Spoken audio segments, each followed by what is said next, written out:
When the flood swallowed Ash Hollow, everything that could flee did.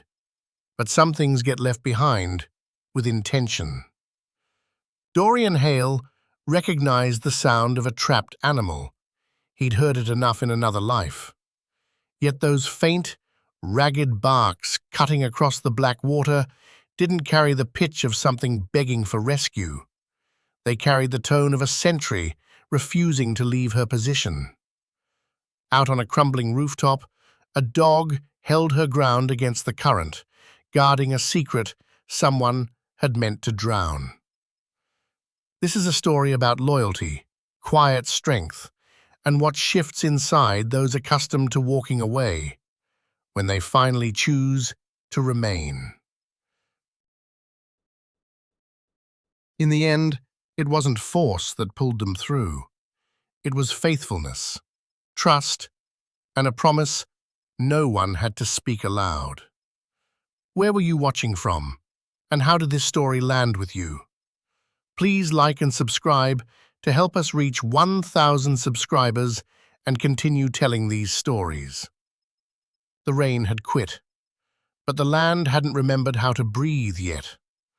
Ash Hollow, the Mont, stretched beneath a flat grey sky, the kind that held light but gave no warmth. Water still buried what used to be roads.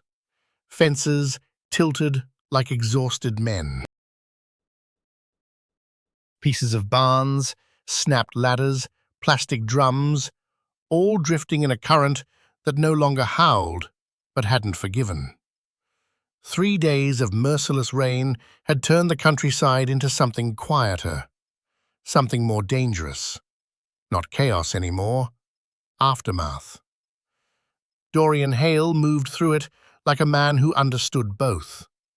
He stood at the stern of a narrow aluminium boat, one hand steady on the motor, the other hanging loose at his side. 38 years old, tall, about 6 feet, carrying a lean, compact strength that never announced itself. His face was clean-shaven, sharp-boned, square jaw, defined cheekbones that caught whatever light the clouds allowed through. Dark brown hair, military cut, a touch longer than regulation, swept back by habit rather than vanity. His skin held the pale tone of northern blood, but wind and years outdoors had etched it, weathered it into something earned. His eyes were grey-blue, steady, watchful, almost too quiet. He wore what he always wore, an olive-grey tactical shirt, softened by years of washing, frayed at the cuffs and shoulders. Faded, earth-toned combat pants hung loose enough for easy movement, knees scuffed, pockets heavy from constant use. Old military boots, darkened by water now, kept him anchored to the boat's unsteady floor. On his wrist, a scratched military watch, still marking time with stubborn precision. Out here on the black water, time was slipping. Dorian didn't talk much, not because he lacked things to say, because he'd learned long ago that words didn't always alter outcomes. Sometimes they just made you feel like you'd tried. The motor hummed low as he steered past what had been a gravel road. A mailbox jutted from the water at an angle, its red flag still raised, waiting for a letter that would never arrive. He eased off the throttle when he caught movement ahead. Not a threat, just someone still trying to hold on. An old man stood on the porch of a half-drowned house, boots set wide, one hand locked around the railing. Early 70s, thin, slightly stooped, with a face carved by decades of wind and quiet endurance. Grey hair clung wet to his scalp beneath a worn cap. A red flannel jacket, faded past its prime, hung loose over a thick sweater. His eyes held something steady, not calm, not fear. Recognition, the kind that comes from watching the same trouble roll in too many times. Water still climbing on the north side, the man called out, voice rough but strong enough to carry. Took the old Miller place clean off the map. Dorian gave a single nod. Not agreement, acknowledgement. The man squinted toward the distance, then spoke again, quieter this time. There's something else. Dorian said nothing, but his grip on the motor softened. Been hearing it since first light, the man went on. Coming from those old livestock sheds up past the ridge. Not wind, not timber cracking. He paused, then said it plain. Sounds like a dog, but wrong. Dorian turned his head just enough to hold the man's gaze. __quote _6 __. The old man shifted his weight on the warped boards. Quote 7, quote, he said. Quote 8, quote. Silence held between them for a long beat. Then Dorian gave a small nod and pressed the throttle forward. He didn't say he'd check. Didn't need to. The further north he pushed, the less the land made sense. Trees tilted at wrong angles, roots clawing upward like shattered bone. A stretch of fencing drifted past, choked with weeds and scraps of cloth. The water behaved differently here, calm on top, but underneath, a current that whispered of depth. Dorian cut the engine. That's when it reached him. Not loud, not steady, but present. A bark, if you could still call it that. Clipped, fractured, forced out. Each one split by a breath that sounded like it cost her something. Dorian held still, letting the sound find its shape in his mind. He didn't rush, never did. He turned the boat in a slow arc, tracking not just direction, but cadence. 3 barks, silence, 2 more, a long gap, then 1. Repeating. There was structure in it, purpose. He threaded the boat between 2 half-drowned trees, and there it was. A wrecked livestock pen. Wooden slats ripped from their foundation, dragged by the flood until the whole thing jammed between 2 thick trunks. Water hammered against it from every side, rushing under and around, but the angle held, for now. The roof, what survived of it, listed sideways, glazed with rain and mud. On that shifting surface, she stood. A German shepherd, female. Mid-sized but working bred, her chest deep, her frame lean and dense beneath fur plastered flat by water. Black and tan coat, gone nearly uniform with moisture, the saddle pattern almost invisible. One ear locked upright, the other twitched, its edge nicked slightly. She trembled, not panic, exhaustion. Her paws were spread wide for balance, claws biting into softened wood. Every muscle looked locked in place, held too long past the point of comfort. Her eyes, amber brown, steady, deep, weren't scanning. They were aimed downward, fixed. She barked again, a rough, scraped sound dragged from somewhere low in her throat. Then again. Again. Dorian eased closer, reading the current so it wouldn't slam him into the wreckage. Easy, he said. Low, even. The dog turned her head. First time she acknowledged him. No wildness in those eyes, no blind terror, just assessment. She held his gaze longer than most animals would dare. Then she broke it, looked back down at the water, and barked harder, faster. Her front paws shifted, tapping the roof like she was marking a spot. Precise, deliberate. Dorian followed her sightline.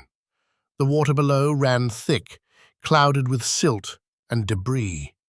Small branches and bits of hay circled in lazy, uneven patterns. At first, nothing. Just current. Just murk. Then, something shifted. Not a shape. Not quite. A disturbance that didn't belong to the river. A flicker. Gone before it fully arrived. Dorian's hand tightened on the gunwale. The dog wasn't asking to be saved. She hadn't moved toward him.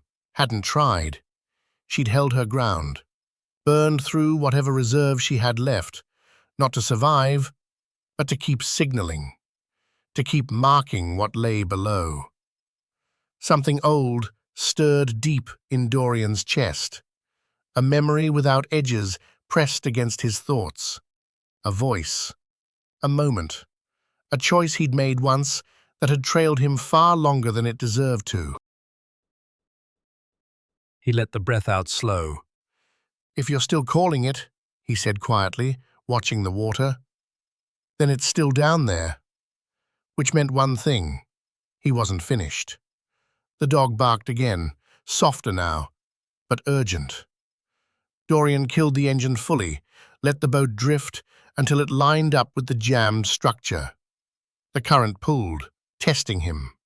He grabbed the rope and lashed it to a branch jutting from the water. Then he went still, listening, not just to the river, but to everything beneath it. The dog shifted her weight. Claws scraped faintly against wood.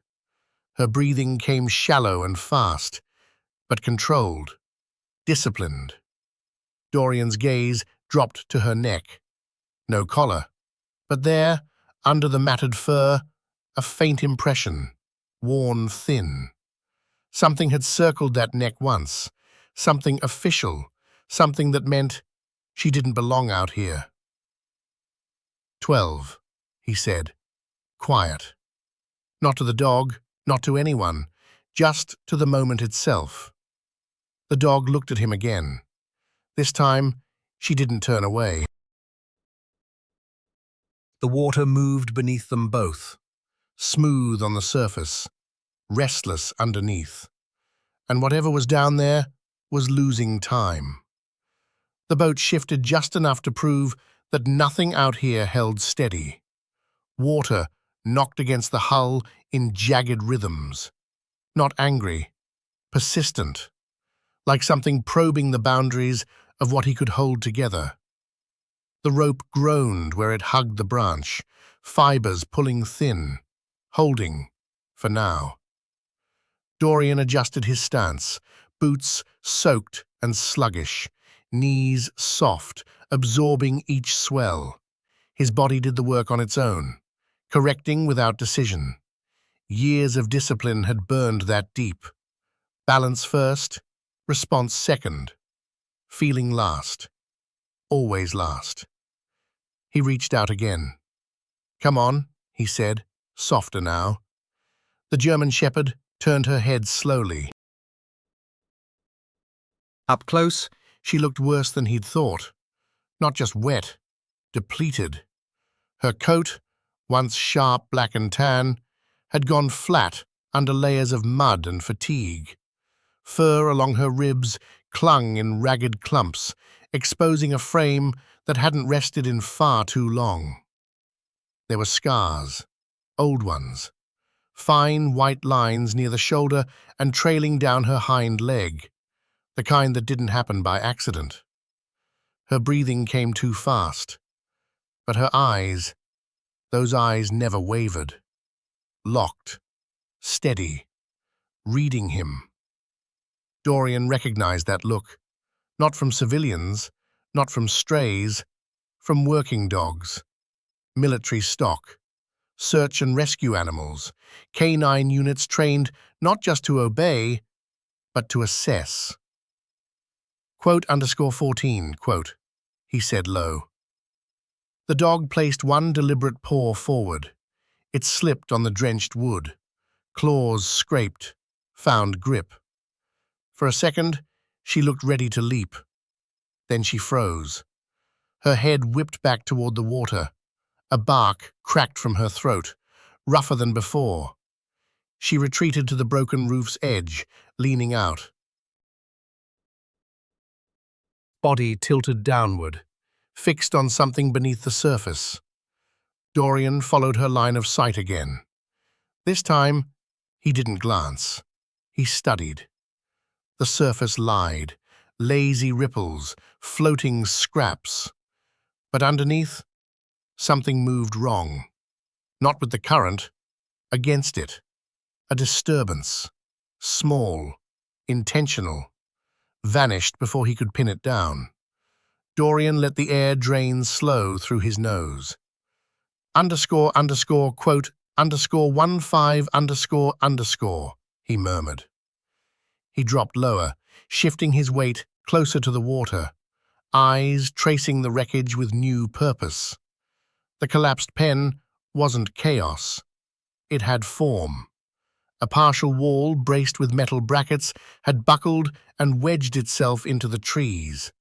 Below the roofline, something darker stirred where the water ran deepest. The dog barked again.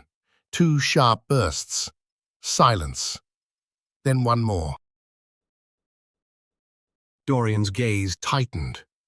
Pattern. Not fear. Communication. Quote, _16 ___, he said quietly.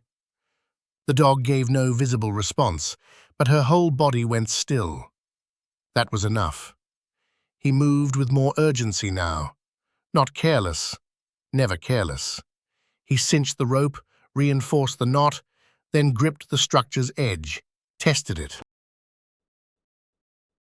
The wood protested, But didn't give. Careful. Everything here demanded careful. He stepped onto a submerged beam just under the roofline. One hand locked around a cracked support post. The current hit harder at this depth, shoving sideways, working to pull his feet out from under him. The dog stayed where she was. Eyes on him, not guarded, not hostile, watching, waiting, as though his next move carried more weight than everything before it. Dorian eased himself lower, crouching where floodwater licked at the broken structure. Cold rose off the surface. Not the crisp cold of winter air, the thick, sour cold of standing floodwater, heavy with silt, wreckage, and things torn from where they belonged. He leaned in, gaze locked on the dark water. Nothing visible. A flicker again. Not light, not a reflection. Movement. Faint. Fragile. Present. Gone the instant he focused. Dorian didn't pause this time. He rolled his sleeve tight against his forearm, opened and closed his fist once. Then looked up at the dog. "Stay," he said. The word left him without thought. A command. Clean. Absolute. The dog's ears shifted forward. Her muscles coiled. But she held. Didn't break position. Accepted. Dorian gave one short nod. Then he dropped into the water. The cold struck like a closed fist. Sudden. Total. It ripped the air from his lungs before he could brace, forced a sharp, shallow breath that stung all the way down. He pushed past it, made his body adjust. Vision dissolved into murk. Brown. Grey. Debris drifting across his face. He stretched his arms wide, fingers open, searching not by sight, but by feel. Wood. Shattered. A jagged edge bit into his knuckles. He didn't flinch. Pushed deeper. There. Something soft. Then a twitch. Small, desperate, alive against his palm. Dorian adjusted his grip with precision. Too firm, and he'd crush it. Too slack, and the river would claim it. He found the shape. Tiny body, fur drenched through. Fragile. Breathing. He drove upward. Legs fighting the current. The water resisted, pulled at him sideways, tried to drag him off course. But he braced against the structure, used it as an anchor, and forced his way through. He broke the surface, gasping. The dog was already there, closer now, her head low, muzzle stretching toward his hands. Dorian eased the small form onto the roof. A puppy, barely anything. Its fur, probably pale once, was plastered dark with river water. The body shook in weak pulses, chest rising in thin, ragged flutters. The mother moved in without hesitation, not panicked, exact. One sniff. One slow, deliberate lick across the pup's face. Reading it, confirming something only she understood. Then she adjusted her stance, not settling, repositioning. Her eyes locked back on the water. Again. Dorian tracked the motion. His breathing dropped low. __quote, _18___, he murmured. Not for her, for himself. He looked back at the fractured framework beneath the surface. The current hadn't weakened, stronger now, if anything. Support beams groaned faintly under the strain. The window was closing. The dog made a sound, not a bark, a rumble from somewhere deep in her ribs. Something different entirely.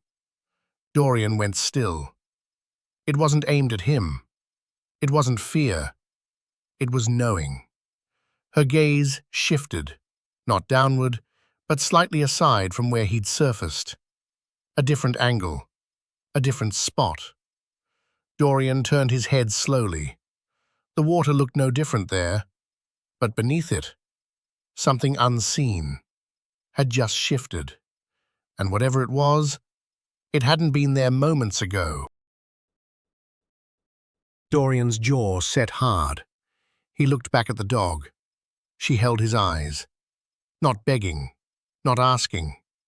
Waiting. As if saying, "You're not done. Not even close." Dorian dragged the back of his hand across his face, steadying his breath.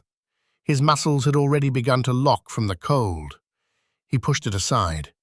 No room for that yet. He adjusted his footing on the buckling roof. One glance at the rescued pup. Another twitch. Still alive? Still holding on? Good enough. He faced the water again. The second point. New angle. Deeper, maybe. The structure beneath him complained, louder now. A warning he couldn't ignore much longer. Dorian rolled his shoulders once, shaking loose what he could. 19. Barely a whisper. Then he went under. The river closed over him completely. This time, he angled left, following the line she'd shown him. His hands worked quicker now, surer. Metal scraped past. A loose panel drifted against his arm. Then, a blade-sharp edge. He caught it just before it cut his momentum short. Below it, something stirred. He reached down. Another small body, weaker than the first, almost motionless. His chest clenched tight. He worked it free from the wedge of debris, careful, precise. For 1 second, nothing. No response, no fight, just stillness. Too much stillness. Dorian kicked harder. Up. Now. He shattered the surface, breathing torn this time. The dog was already stretched forward, closer than before. Dorian placed the second pup on the roof. A long, terrible pause. Then, the faintest shudder of breath, the smallest tremor of life. The mother pressed her nose against the wet fur. One slow lick. Then she turned again. Back to the edge. Back to the water. Dorian stared at her, river dripping from his hair, his shirt sealed to his body like a second skin. cold, burrowing into his bones now. He didn't need to count. He already knew. There were more. The current kicked sideways. The rope anchoring the boat groaned, tighter, strained. Everything around them was beginning to give. Dorian looked down once more into the dark water, then back at the dog. She hadn't moved, hadn't looked away, hadn't wavered, and somehow that certainty, hers, not his, made stopping impossible. The third dive didn't start with bravery, it started with math. Dorian Hale stood braced on the tilting remnants of the roof, water streaming from his sleeves, shirt plastered cold to his skin. His breathing had slowed, not from calm, from control. There was a difference. The river no longer roared, but it hadn't let go. Underneath, the current carried a quiet brutality, pulling sideways, pulling down, always hungry for one more thing to claim. Dorian looked once. At the two pups he'd pulled free. They lay pressed together now, small, soaked bodies sharing whatever warmth they could find. Fur matted and dark with water, movements barely there, but alive. That was what counted. The mother stood over them, not lying down, not resting. Her body stayed angled toward the roof's edge, ears rotating, eyes locked on the flood below. She didn't look at Dorian, not anymore. She didn't have to. He already knew. Dorian rolled his shoulders once. The stiffness was creeping in.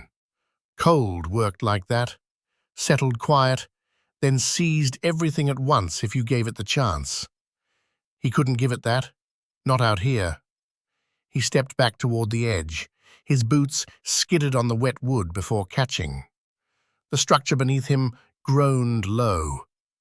Time wasn't passing. It was bleeding out. He dove. The cold struck deeper this round, not sharper, heavier. It bypassed the skin and sank into the muscle. His fingers numbed. Reactions lagged by fractions. Fractions that meant everything down here. Dorian forced his eyes open. The water returned nothing.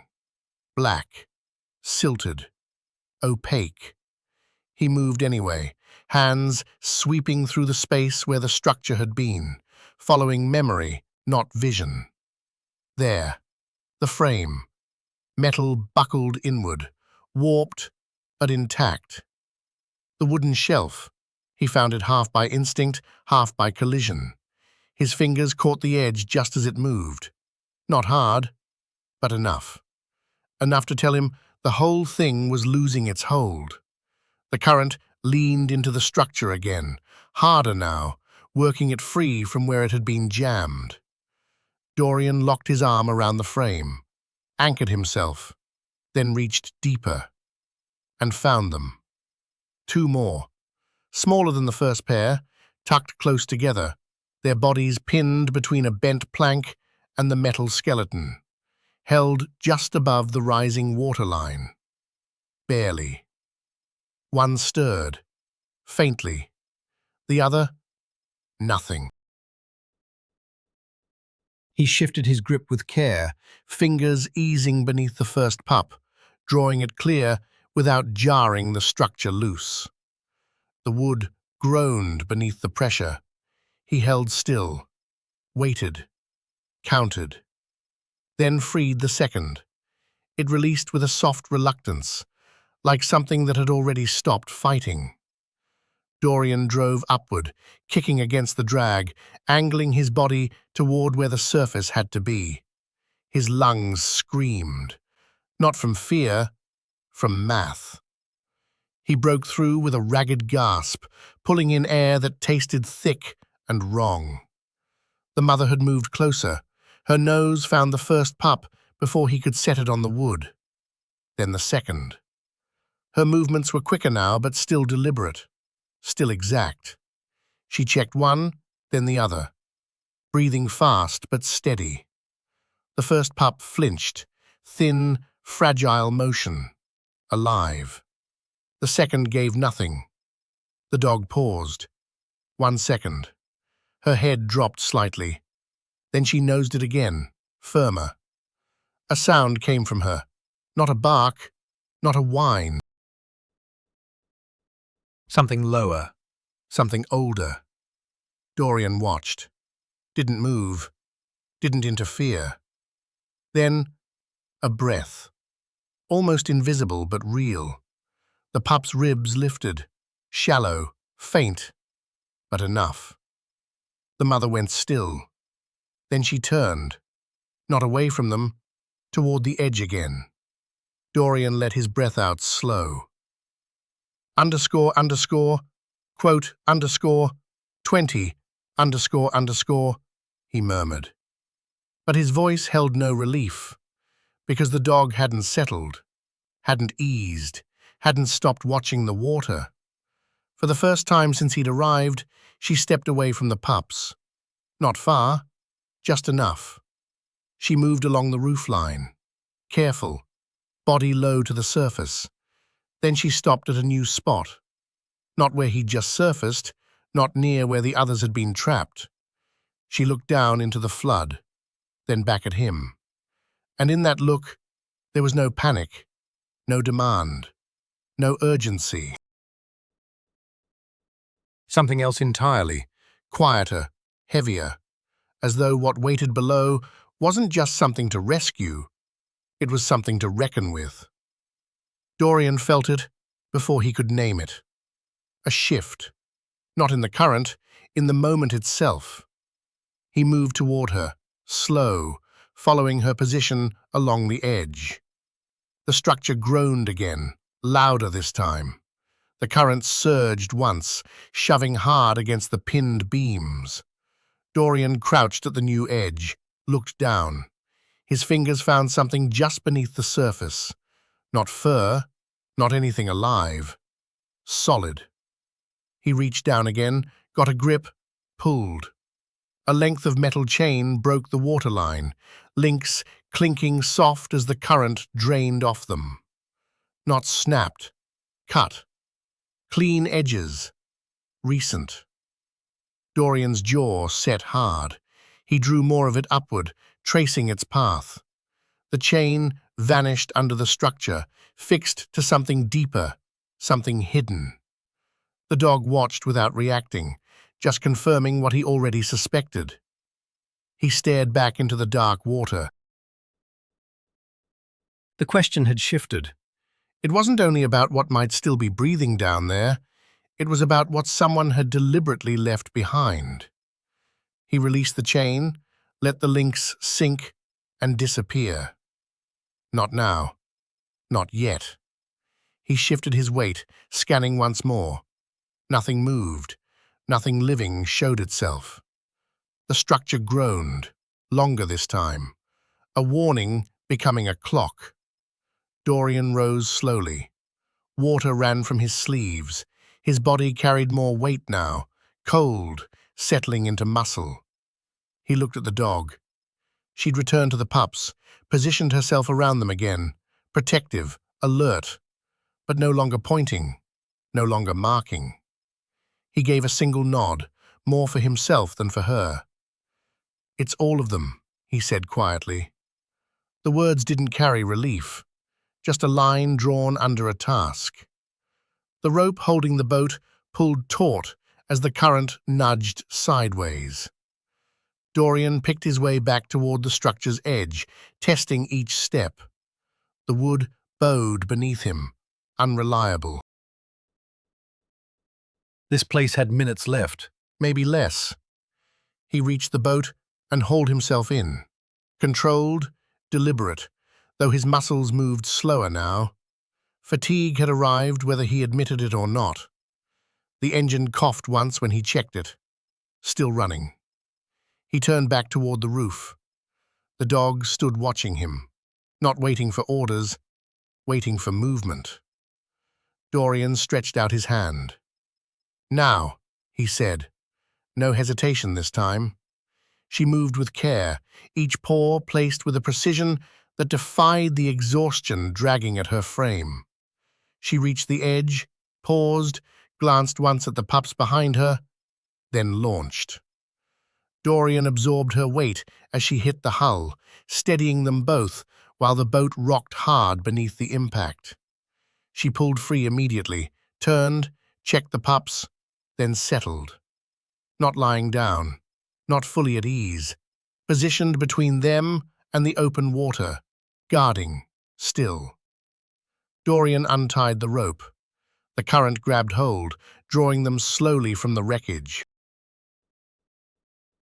Behind them, the wedged beams shifted again. A crack carried faintly across the water, wood surrendering. The roof tilted, then caught. Dorian kept his eyes forward. He angled the boat away from the stronger pull, steering toward ground that still rose above the flood. The dog didn't move. Her body curved around the small shapes beside her, her eyes open. Always open. And for the first time since he'd heard that distant sound, silence. No barking. The boat slowed, not from any loss of power, but because Dorian Hale had eased the throttle back, threading carefully through a narrow channel where depth dropped and the current twisted without warning. Behind them, the structure had already started to come apart. A low, heavy crack had rolled across the flooded ground moments after they'd cleared it. A sound that needed no witness. Wood surrendering its last hold, weight finding new angles, another piece of what had been folding itself into the river. Dorian didn't turn around. He'd learned long ago that watching things fall didn't keep them standing. But the cut chain resting near his boots told a different kind of story. The German shepherd held her position, curled tight, not resting, forming a wall between the puppies and the boat's open edge. Her body wrapped around them with quiet, deliberate care. Not instinct alone, placement. Even now, even with the worst behind them for the moment. Her breathing had slowed, but barely. Each inhale still carried the deep pull of exhaustion, the kind rescue doesn't erase. It stays. Quiet. Heavy. Her eyes remained open, tracking. Always tracking. Dorian corrected the steering, guiding toward higher ground, where floodwater thinned along the base of a long, rising slope. His cabin waited somewhere past that ridge, built deliberately above the floodline. One of the few choices he'd made without a second thought. The engine held its low, steady hum, reliable, unlike most things. He looked down at the pups again. 4. Small, fragile, breathing. The weakest, the one that had barely stirred at all, lay pressed against the mother's chest. Its body still shook in faint tremors, each breath thin and ragged, like something not yet committed to being alive. Dorian reached down and adjusted the angle of his jacket where it lay draped beneath them. Not for comfort, for heat retention, the kind of detail most people never considered, the kind that separated outcomes. "You're holding," he said quietly. Not a question, an observation. The dog gave no visible response, but one ear twitched. She'd heard him. That was sufficient. The shoreline revealed itself gradually. Trees first, trunks dark and waterlogged, then the uneven rise of land just above where the flood could reach. Dorian killed the engine before they arrived. The hum vanished. Only water remained. He let the boat glide those final feet, steering with a paddle. Minimal noise, minimal disruption. Control. Always control. The hull met ground that wasn't solid. Mud gave beneath the weight, soft and treacherous. Dorian stepped out first, boots sinking before catching enough hold. He tested the footing twice, then lashed the rope to a half-buried fence post. Only after that did he turn back. The dog already had her eyes on him, not seeking permission, seeking confirmation. "You can move," he said, low, clear.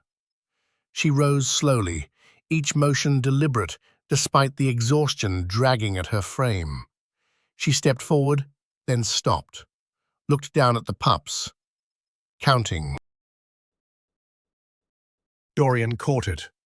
The way her gaze moved, not random, sequential.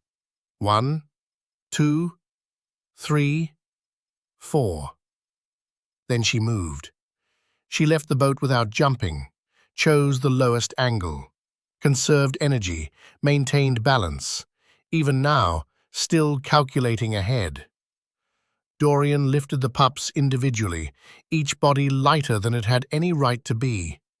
He set them on a patch of raised ground, clear of the shifting mud.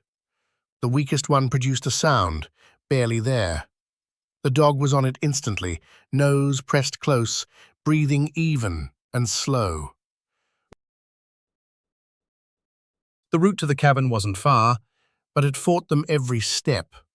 Mud sucked at boots, debris forced them sideways, water still threaded across what had once been firm earth.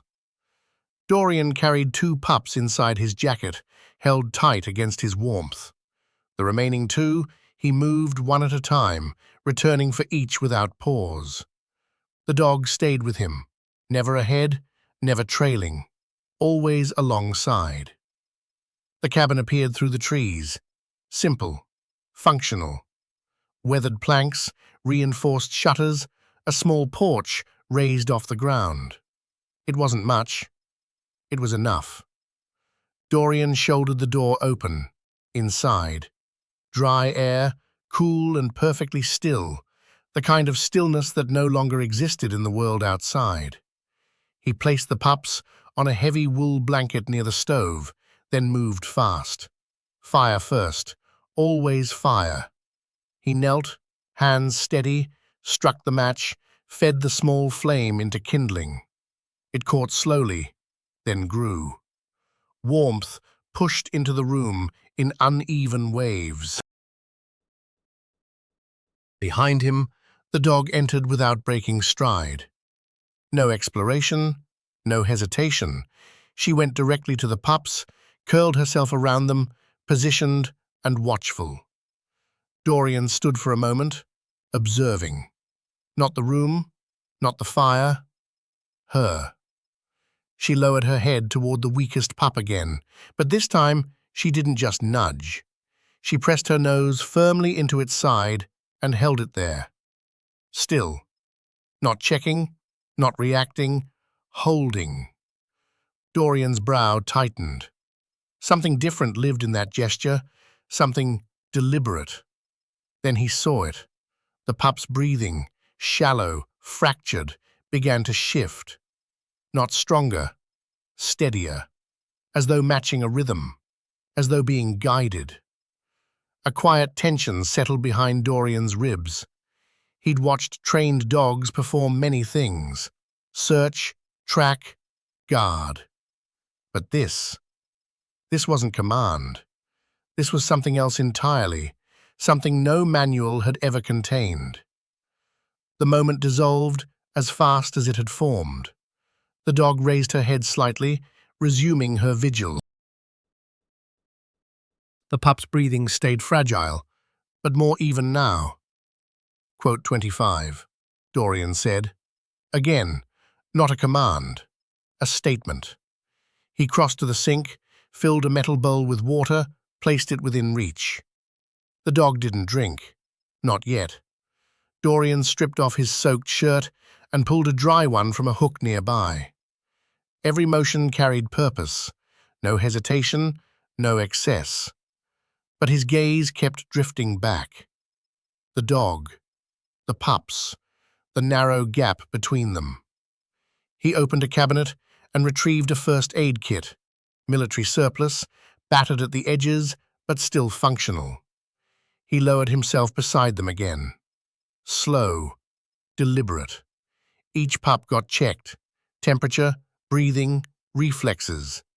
The weakest one still clung to the margins, barely there, but refusing to let go. The dog tracked every gesture without interfering. Her eyes mapped his hands, her body making micro-adjustments each time he edged too close. Not threat, discipline. Dorian paused, leaned back a fraction. Gave her the space she'd silently demanded. Beyond the walls, the wind shifted direction. A sound threaded faintly through the trees. Not water, not timber.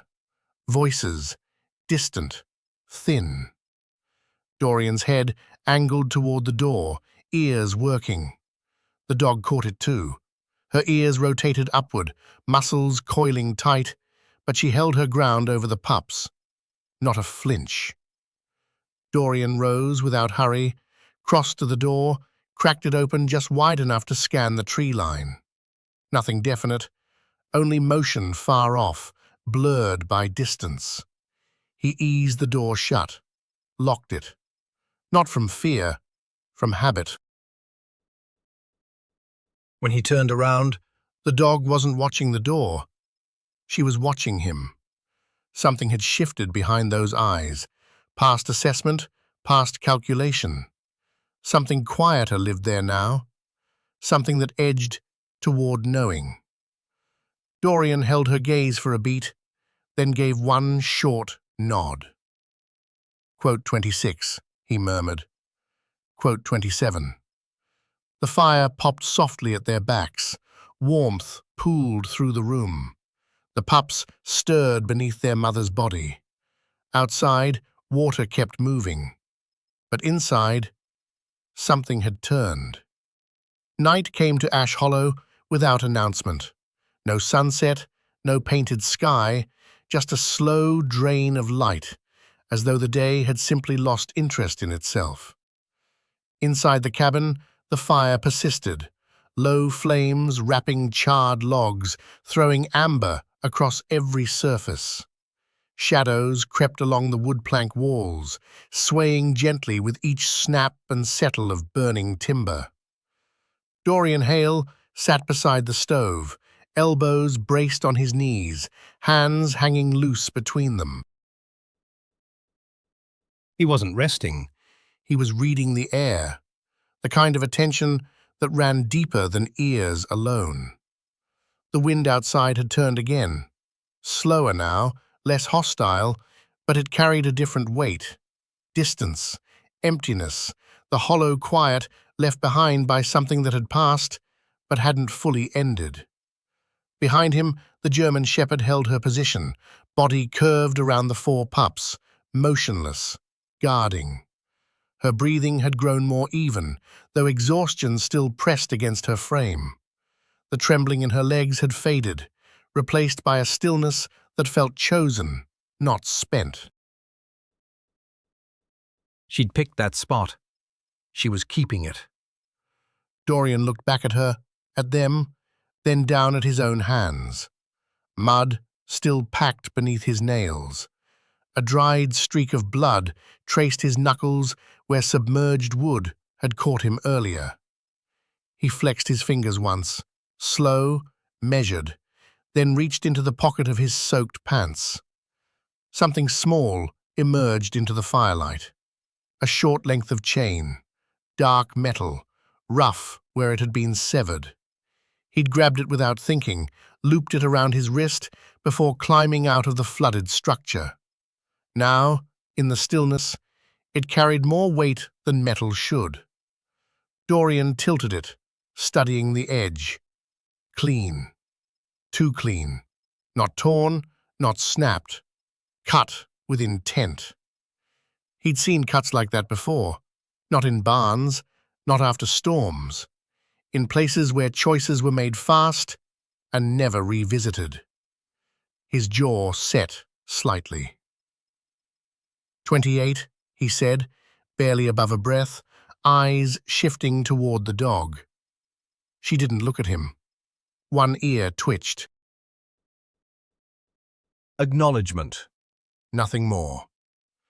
The weakest pup shifted, a faint, unsteady movement. Dorian leaned closer, watching. Its breathing remained shallow, but more regular than before. Holding. Just barely holding. The dog responded instantly.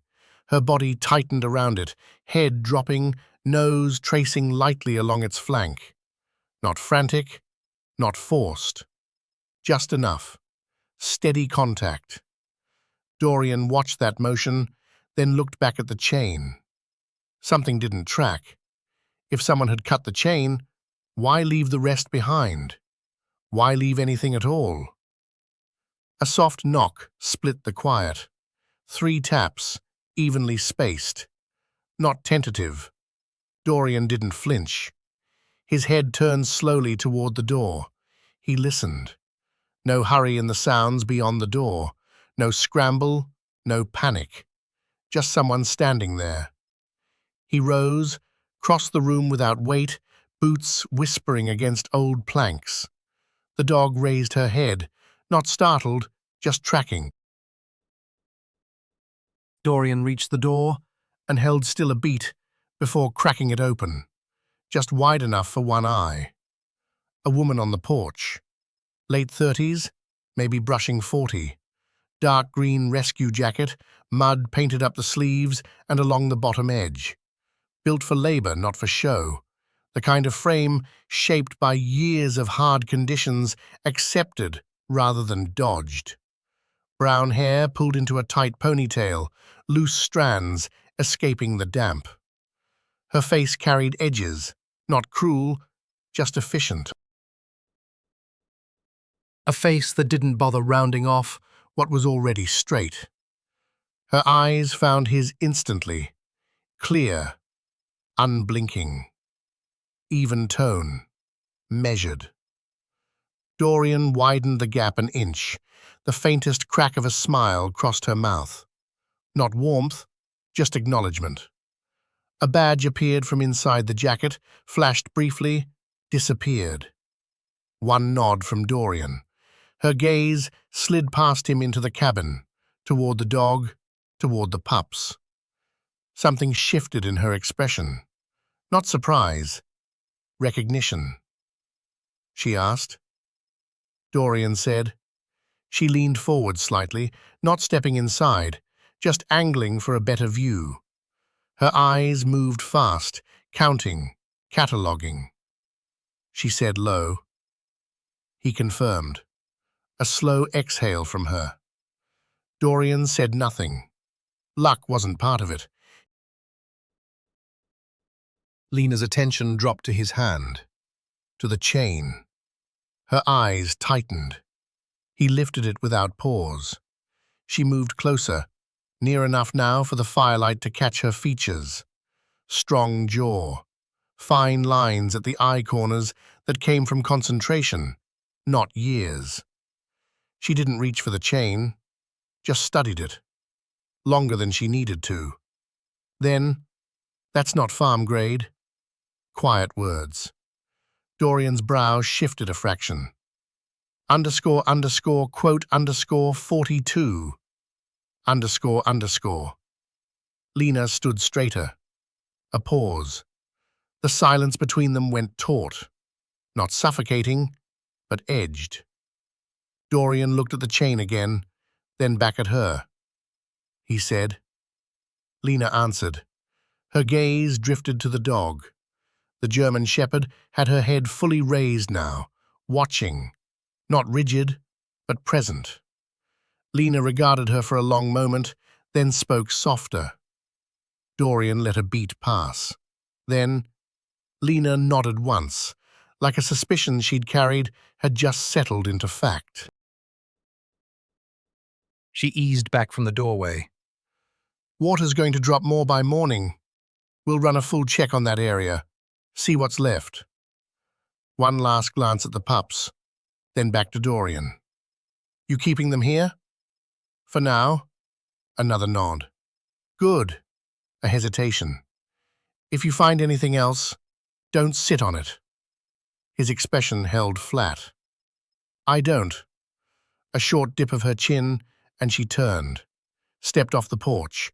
Her boots met the ground in a steady, deliberate rhythm as she moved into the dim light past the cabin. Not rushed, not dragging, just certain. Dorian shut the door, locked it, stood there with his palm pressed against the wood, thinking. Then he turned back toward the fire, toward the dog, toward the chain. Everything carried a different weight now, not because something new had arrived, but because something had been given a name. The dog watched his approach, gaze locked, unwavering. Dorian lowered himself down again, the chain resting loose in his grip. You weren't just left, he said. She didn't flinch, didn't shift, but she held his eyes. Outside, the wind turned again, pushing farther off. The water had eased its grip on the land, but the silence it left behind, that was where things began. Dorian set the chain beside the fire, not tossed aside, not buried, placed where his eyes could find it. The pups stirred beneath the dog's body, small movements, life pressing forward. Dorian leaned back against the wall, his eyes stayed open, watching. Not the door, not the windows, the space between what had happened and what it meant.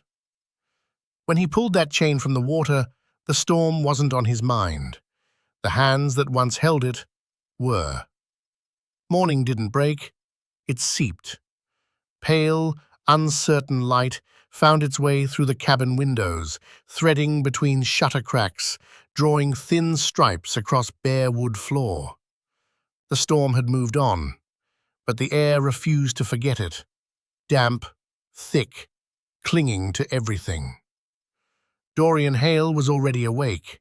He hadn't truly slept. Same chair beside the stove, shoulders pitched slightly forward, hands hanging loose between his knees. The fire had collapsed overnight into faint embers that pulsed like a slow heartbeat. The room held a silence so complete it amplified everything. A shift of cloth, a shallow breath, the soft drag of claws on wood. Dorian's gaze lifted. The German shepherd hadn't strayed. She lay curled around the pups, not resting, guarding. Her body formed a deliberate wall, angled to block any approach from the door or the open room beyond. Head low, but eyes open. Tracking. Always tracking. She hadn't slept either. Not once. Dorian recognized the signs. That quiet tension coiled through her limbs, ears twitching before a sound fully arrived, breathing that never deepened past alert. This wasn't rest. This was watch. The pups stirred faintly beneath her. 4 small bodies, fragile, alive. The weakest lay pressed against her chest. Its breathing had shifted, still shallow, but steadier now. More rhythmic, more there. Dorian leaned forward, studying them. Then he rose. His body fought him, muscles locked from cold and hours without movement. But he pushed past it. He approached carefully, slow enough to avoid triggering a reaction, close enough to see. The dog's eyes found him instantly, not hostile, not welcoming, measured. He lowered himself a few feet away, respecting the invisible line she'd drawn. "Still here," he said. She didn't respond. One ear flicked. That was enough. A knock came at the door. Not loud, not urgent, deliberate. Dorian straightened and turned. He crossed the room, each step quiet, controlled. The door opened to cooler air that pressed inward, carrying wet earth and distant water. Mr. Calloway stood on the porch. In daylight, the old man seemed smaller, less shadow, more detail. His flannel jacket darkened at the edges with moisture, boots thick with drying mud. Deep lines carved his face, age and weather written into every crease. The same steady expression held, but something new lived underneath it. Relief. Underscore, underscore, quote, underscore, 5, 7, underscore, underscore, Calloway said. He leaned past Dorian, eyes finding the dog first, then the pups. A slow breath left him. He murmured. He stepped inside without waiting to be asked, moving with the ease of a man who didn't need permission to be useful. He crouched near the pups, keeping respectful distance.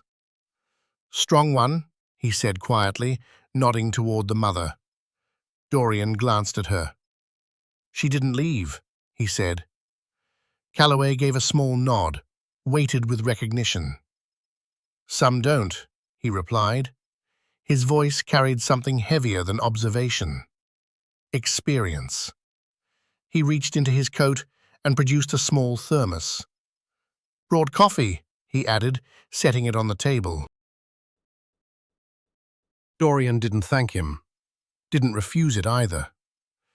"Sheriff's office is working through the lower roads," Calloway went on. "Water's receding. They'll start inspecting structures before long." Dorian's gaze shifted slightly. Quote 67. Calloway nodded. Quote 68. Silence settled between them. Not uncomfortable, shared. Calloway rose slowly, joints protesting but holding. Quote 69. Quote, he said. Quote 70. Quote, Dorian nodded. Quote 71. Quote, Calloway paused at the door, glanced back one final time. Quote 72. Quote, he said, voice low. Quote 73. Quote, Dorian said nothing. Calloway didn't wait for anything. He stepped out and pulled the door shut behind him. The words stayed, not loud, not sharp. Present. Dorian turned back toward the fire, toward the dog, toward the pups. The weakest one shifted again, a small movement, but stronger than what came before. The dog raised her head, not toward the door, not toward Dorian, toward the window. Ears pitched forward. Her whole body drew taut, not aggression, awareness. Dorian tracked her gaze. Beyond the glass, past the trees, something moved. Not wind, not water. A vehicle. Distant, unhurried, deliberate. Too controlled for coincidence. His eyes narrowed a fraction. The dog held still. No bark, no shift in position. She simply watched. And in that silence lived something undeniable. The vehicle slipped behind the tree line and was gone. The dog lowered her head, resuming her vigil. But the air had tilted. Dorian felt the difference settle into his chest. He drifted toward the window, positioning himself just off angle, visible to nothing, seeing everything. Empty now. Trees and light, nothing more. But the stillness had texture now. Not vacant, but attended. He stepped back, closing the gap between himself and the fire. The chain lay where he'd left it, unmoved, unchanged, yet no longer without context. He lifted it again, rotating it between his fingers. Transport chain. Cut clean. Abandoned. A vehicle crawling a road nobody had business driving. Too early in the morning. Too quiet for honest work. He placed the chain down with more deliberation this time, not as salvage, but as evidence. The weakest pup stirred, a thin sound escaping its body. Dorian crouched once more. The dog adjusted instantly, curving herself tighter around the litter. Protective. Present. Underscore, underscore, quote, underscore, 74, underscore. Underscore, Dorian said, low. He wasn't talking to her. The fire popped softly at his back. The room grew warmer, but something in the atmosphere had shifted. Subtle. Anticipatory. Dorian rose slowly, crossed to the table, pulled open a drawer. Tools inside. Old, well-kept, dependable. He didn't reach for any of them, just looked, measured, then pressed the drawer shut. The dog's eyes tracked him again. Not uncertain, not anxious. Patient. Dorian caught that gaze and held it for one breath, then a single nod. Outside, daylight strengthened. Water pulled back inch by slow inch, and somewhere past the tree line, something moved that owed nothing to the storm. The land didn't mend all at once. It disclosed itself in layers, like something recalling where it had been torn apart. 3 days after the storm, the floodwater had drawn back enough to expose edges, fence posts, gravel paths, the ghost outline of former fields. Mud stood where current once pushed. Quiet filled the space that violence had owned. Ash Hollow no longer felt submerged. It felt suspended. Dorian Hale stood at the boundary of what had been the North Ridge livestock grounds. His boots pressed into yielding earth, each print filling slowly with groundwater. The air tasted of soaked timber, rust, and something faintly metallic underneath. Not rot, something else entirely. Behind him, a county vehicle sat idling, engine low and constant. Deputy Lena Cross stood several paces back, hands resting easy on her hips, reading the wreckage. In daylight, she appeared even more precise, sharp-featured, Composed. a face carved more by choices than by years. Her uniform jacket was gone, swapped for a lighter field vest. Mud along the hem, function over appearance. She said nothing at first. Dorian matched her silence.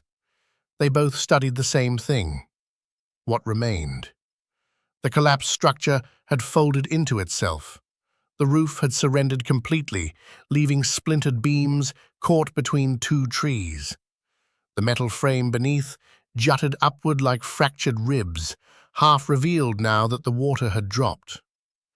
Calloway stood a few yards apart, leaning on a wooden cane he didn't truly need, but carried regardless. His eyes moved across the destruction slowly, absorbing it piece by piece, as though rebuilding something only he could see whole. "That's where you found them," Lena said, her voice flat, measured. Dorian gave a single nod. Trapped between the frame and a shelf, water was still climbing. Lena moved forward, placing each step with care. She crouched beside an exposed beam, gloved fingers brushing the metal surface. Then she glanced back over her shoulder. "The chain," she said. Dorian drew it from his pocket and passed it over. She turned it in her hand, studying the cut again in open light.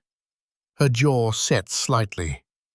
"Still clean," she said, barely above a breath. Then she straightened. "Calloway." Not loud. The old man stepped closer, boots pressing into the softened ground.